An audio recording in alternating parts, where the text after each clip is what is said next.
ujian yang berat itu dijauhi oleh keluarga, dijauhi dari teman-teman, hidup sendiri. Dulu waktu saya punya segalanya, mereka dekat, sekarang saya tidak punya apa-apa, mereka menjauh. Itulah ujian. Tapi sekarang nggak masalah buat saya karena Islam menguatkan saya. Bismillahirrahmanirrahim. Ya ayyuhalladzina amanu dukhulu fis-silmi kaffah.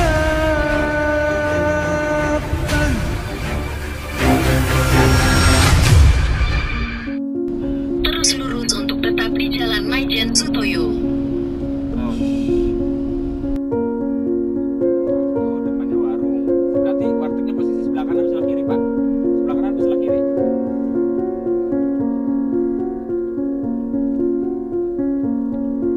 Nah, ini kan saya setelah jalan jelek nih, belok ke kiri kan? Ya, bener nggak? Nah, terus lurus, terus. Ya, terus mentok kanan kan? Belok kanan. Nah, terus selalu lurus. Oh ya, kita kan selalu lurus kan mentok lagi tuh. Ada yang belok kanan, ada yang belok kiri.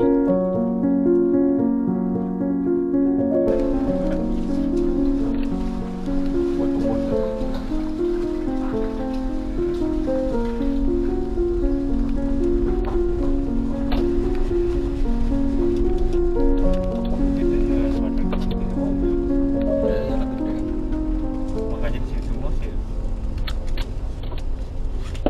Anggarannya mah terbaliknya ke putih. Itu ke atas tuh.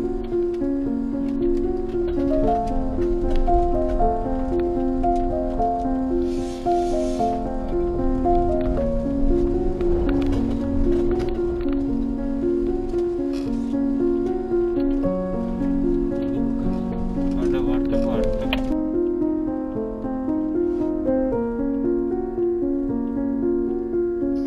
Halo Pak.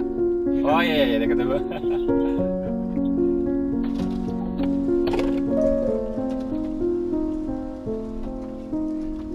Assalamualaikum. Alhamdulillah ya Allah.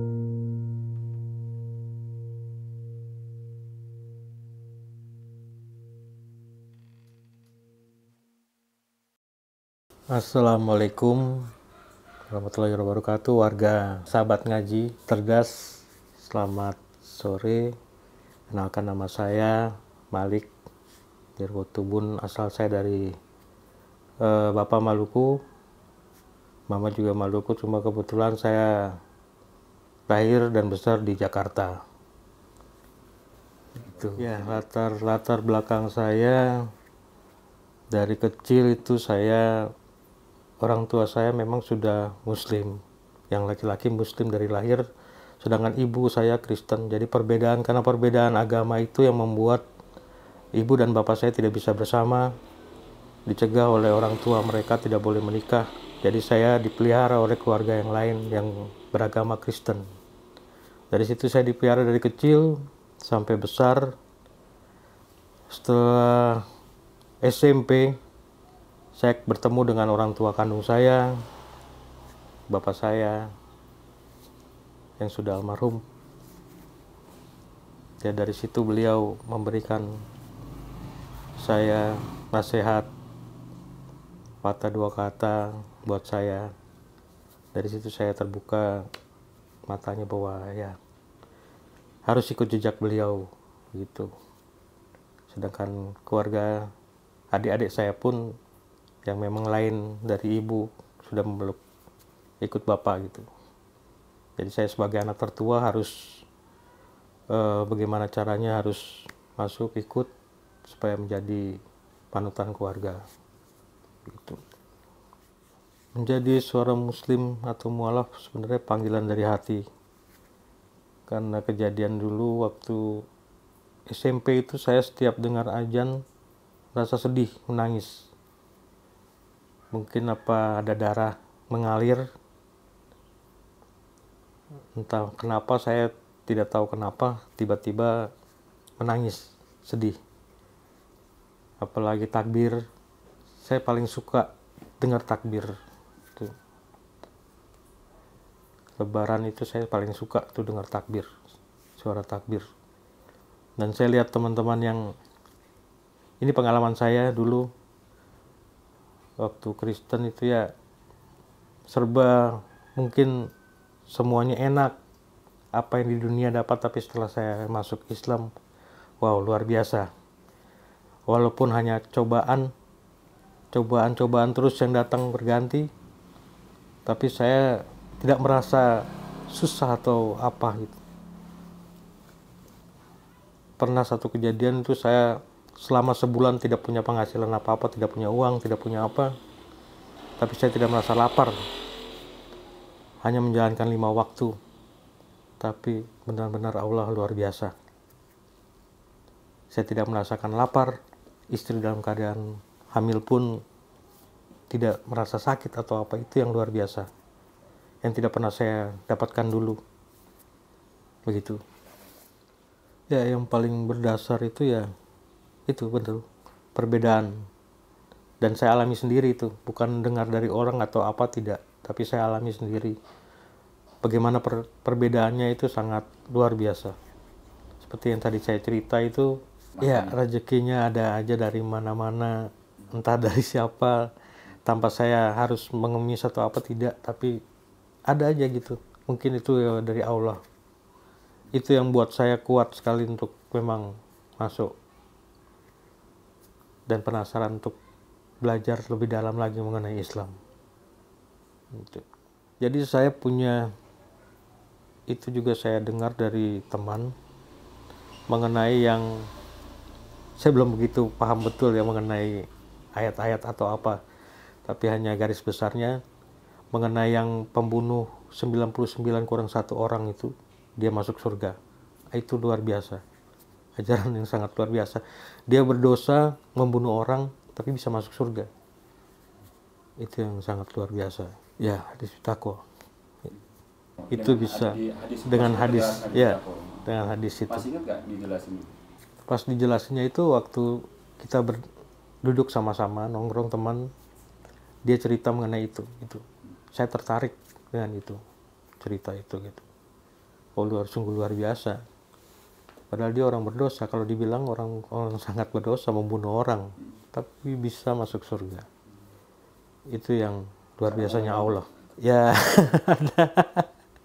dulu saya ya begitulah kerjanya, ikut-ikut debt collector, penagih-tagih utang, ya dengan kasar. Tapi setelah saya masuk Islam, semuanya berubah drastis. Untuk kesabaran, tingkat kesabaran sangat berubah. Saya mulai bisa mengendalikan diri, mulai bisa bersabar, berikhtiar karena Allah.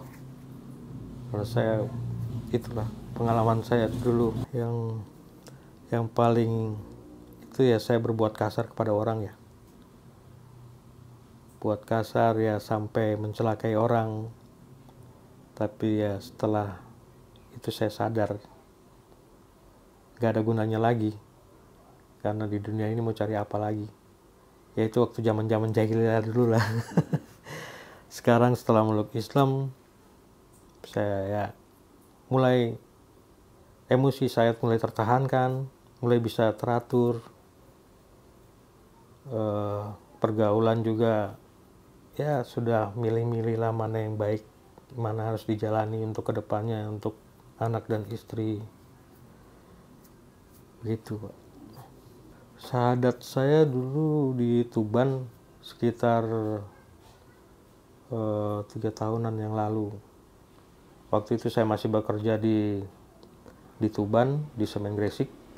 Waktu itu ya bertemu dengan namanya kepala desa di sana dan mengajak saya untuk ya mengikrarkan untuk masuk ke Muslim.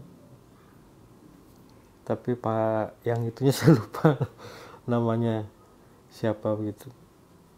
Waktu itu ya di Tuban 3 tahun yang lalu. Insya Allah ada.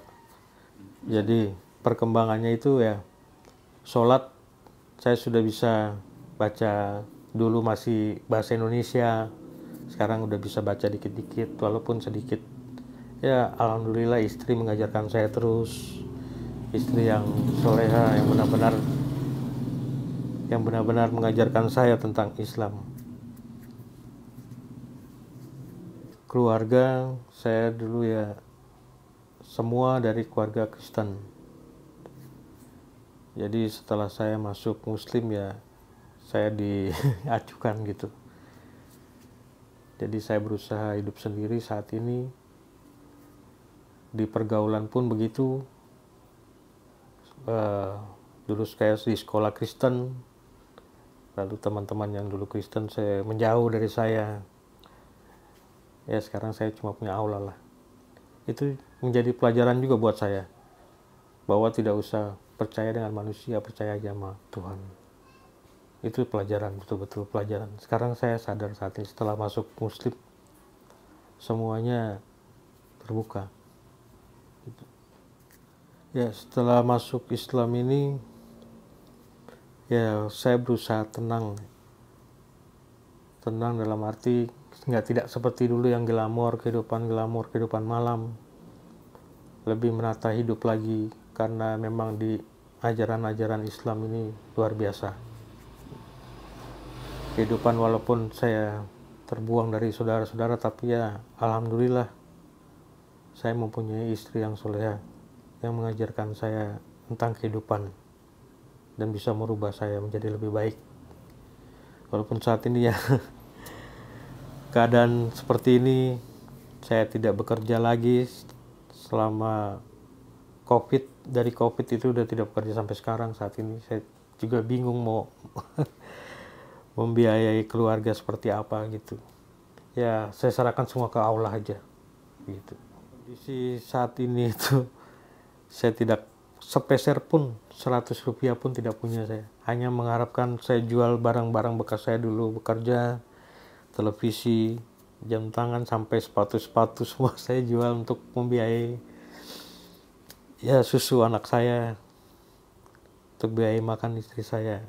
Saya lapar nggak apa-apa, yang penting anak dan istri saya. Apapun saya lakukan, tapi yang halal. Ya apapun yang bisa dijual ya saya jual. Untuk saat ini kehidupan saya seperti itu. Entah Allah sampai kapan cobaan ini saya nggak tahu, dan saya juga nggak mau tahu, itu kuasa Allah. Saya cuma bisa bersabar aja. Ujian yang berat itu dijauhi oleh keluarga, dijauhi dari teman-teman, hidup sendiri.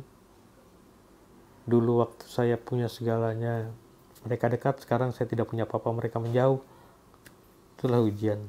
Tapi sekarang nggak masalah buat saya, karena Islam menguatkan saya.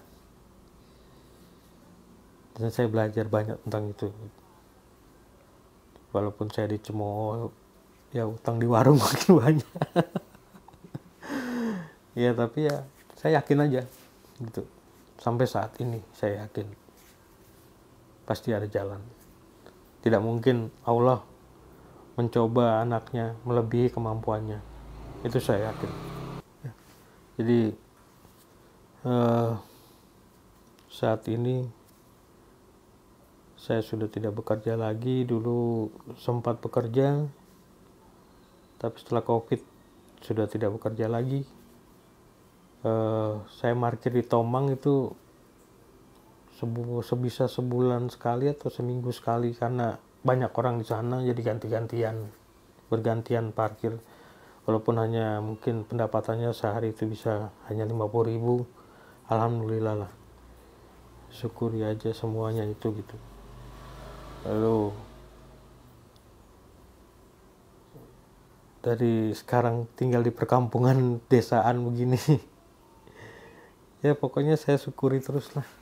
Apapun itu yang Allah memang sudah gariskan, ya saya ikuti aja, saya terima.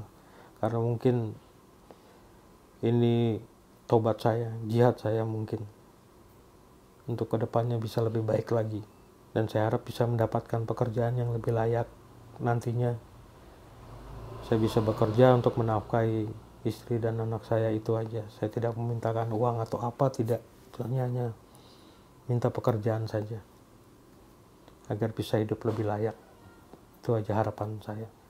Oke, jadi kenapa saya dibuang dari keluarga itu karena saya masuk Islam dan anak dari pernikahan pertama saya, istri saya Kristen dan anak saya dipiara oleh ikut ibunya.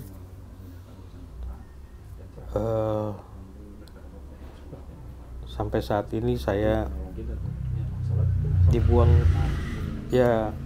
dari, kalau orang Ambon tuh ada marga, jadi dibuang dari marga, dari keluarga besar gitu. Sekarang saya hidup bertiga dengan anak dan istri saya yang saat ini. Jadi mereka tinggal di Bekasi, saya sekarang di Cikarang.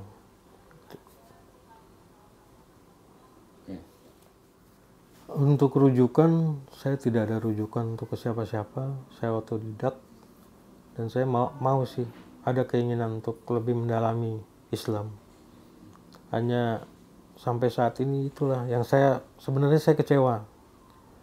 Saya kecewanya tidak ada yang bisa mengajarkan saya sampai ke sana atau menggandeng saya ke sana, ke arah yang lebih baik gitu. Cuma sekarang saya otodidak aja.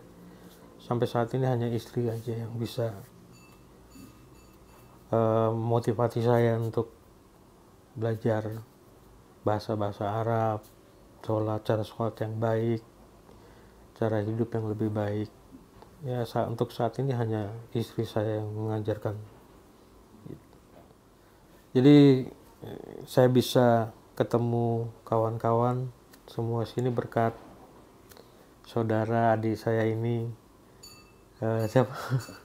Pak Asep dan abang siapa? Mei, abang Mei, jadi ada di sini. Ya tidak terduga sih sebenarnya. Saya bilang ya saya siap, tapi keadaan rumah yang seperti ini yang mungkin tidak layak, tidak harusnya kan tamu disediakan apa-apa tapi tidak ada apa-apa. Ya tapi Assalamualaikum. saya salut dengan anak-anak muda ini yang berkreatif sampai bisa ketemu alamat saya, itu luar biasa. Terima kasih adik-adik sudah bisa hadir di sini mewawancari saya.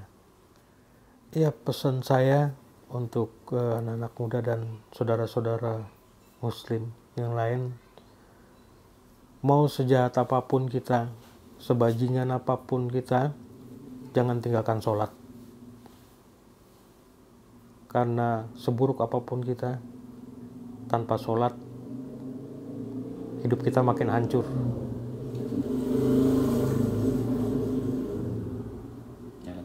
Tapi seburuk apapun kita, kalau kita menjalankan sholat, insya Allah semua akan baik. Karena itu pengalaman saya pribadi dan saya menjalankan itu. Gitu. Komunikasi udah putus dengan keluarga, udah tidak ada komunikasi lagi. Karena komunikasi hanya mungkin dengan saudara-saudara saya dari bapak yang istri yang berbeda. Adik-adik saya mungkin masih ada komunikasi karena mungkin sama-sama muslim. Tapi kalau untuk yang Kristen tidak ada komunikasi sama sekali. Lingkungan kerja dulu masih, cuma kebanyakan mereka di Madura karena mayoritas orang Madura. Jadi ada di Madura lingkungan kerja saya dulu. Yang bisa saya lakukan hanya mungkin supir dengan security, mungkin security rumah dengan mungkin umur saya yang sekian 47 tahun. Ya mungkin hanya itu yang bisa saya kerjakan, karena kerja keras saya udah nggak kuat lagi, karena saya ada penyakit yang memang kayak sering kram gitu. Jadi untuk angkat-angkat berat udah nggak bisa, mungkin sopir atau security. Ya, bersedia di mana aja, sempatkan di mana aja saya bersedia. Yang penting anak dan istri bisa ikut gitu. Yang paling menyenangkan zikir. Karena memang itu tepat ajarannya. Zikir itu diajarkan. Besoknya saya tidak merasakan susah atau apa gitu. Maksudnya ya kesenangan aja ya, senang dalam jiwa. Biasanya pikiran, oh ini gimana nih besok makan apa, itu tidak ada. Dan kita terasa hidup bahagia aja gitu, tanpa punya uang sepeser pun atau makanan, tidak ada, tanpa ada itu. Cuma memang manusiawi kalau kita merasa lapar ya manusiawi, tapi nggak terlalu seperti yang dahulu gitu. Itu yang luar biasa. Ya, zikir subhanallah, subhanallah, subhanallah seperti itu. Terus 32 kali ya. Itu saja yang, terus apalagi Allah, Allah, Allah, Allah, Allah. Ya. Itu aja yang diajarkan dia. Itu saya jalankan terus, saya coba tekuni. Terus ada bacaan-bacaan yang memang dia tulis di kertas untuk saya baca. Itu.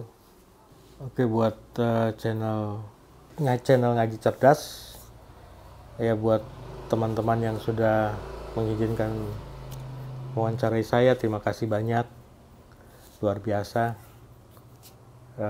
Channel yang memang membuat orang lain bisa berubah hidupnya, bisa menjadi lebih baik. Mungkin dari channel ini saudara-saudara kita yang lain yang memang belum sudah Islam tapi belum benar-benar khusyuk menjalani ajarannya, ya mungkin dengan adanya channel ini bisa bermanfaat buat saudara-saudara kita yang lain. Semoga semangat selalu. Terima kasih banyak saudara-saudara cerdas. Assalamualaikum warahmatullahi wabarakatuh. Pak, ini berkenan nggak kalau kita sub? Ya, boleh, silakan. Kayak di